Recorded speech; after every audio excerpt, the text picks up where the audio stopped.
महाविकास आघाडी स्थापन झाली.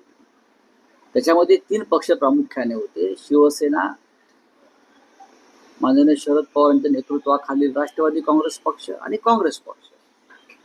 ही महाराष्ट्र विधानसभेसाठी निर्माण झालेली एक आघाडी होती. आम्ही निवडणुका लढलो. आजही महाविकास आघाडी आहे. आम्ही महाविकास आघाडीतून या कोणी बाहेर पडलेलं नाही. आम्ही महाविकास आघाडीचे घटक आहोत. आजही महाविकास आघाडी संदर्भातले निर्णय एकत्रित घेतले जातात. आता विषय राहतो महानगरपालिकांचा, जिल्हा परिषदांचा, ज्याला तुम्ही स्थानिक स्वराज्य संस्था म्हणता. त्या संदर्भात आजही लोकांच्या मनात प्रश्न आहेत की महाविकास आघाडी किंवा इंडिया ब्लॉक ह्या स्थानिक स्वराज्य संस्था निवडणुका एकत्र लढतील का? त्यासाठी त्यांची स्थापना नाही.